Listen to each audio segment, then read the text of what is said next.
She has also campaigned. We go to the Leader of the SNP, Ian Blackford. He's rather dark today.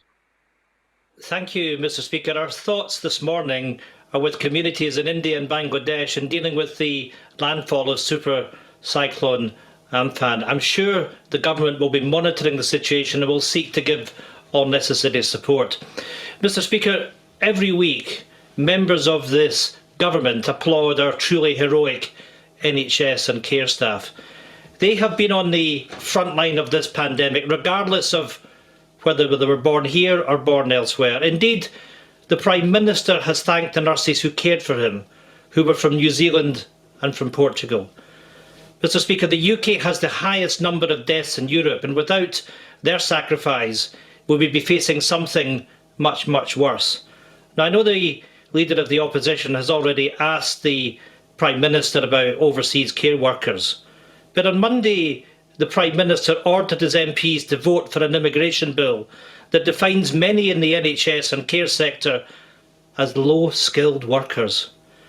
Given their sacrifice, Prime Minister, is he not embarrassed that this is how his government chooses to treat NHS and care workers?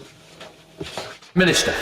Mr. Speaker, this is a government that values immensely the work of everybody in our National Health Service, in our care workers, and across the whole community. And I can tell him that the reason for having an immigration bill of the kind that we are is not to keep out people who can help in our NHS. On the contrary, we want an immigration system that works for the people of this country and works for our NHS. And I think what the people of this country want to see is an immigration system where we control it and we understand it and we are able to direct it according to the needs of our NHS and the needs of our economy. And that's what we are putting in place. And I know it's rejected by the right honourable gentleman opposite, and indeed by himself, but it is the right way forward.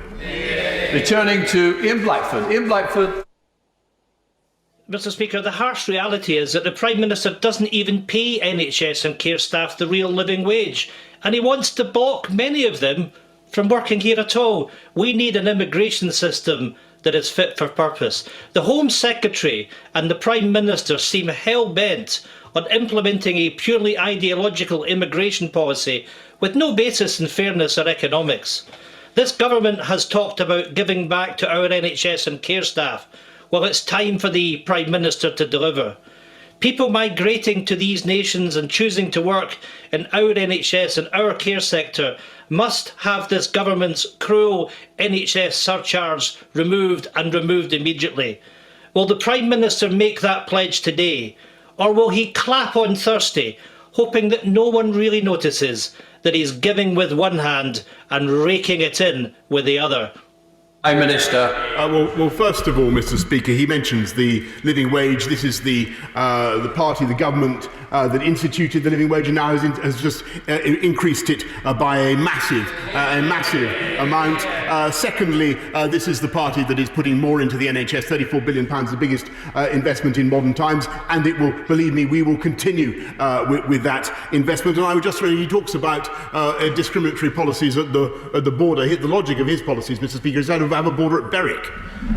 We're now going down to Dorset to Richard Drack.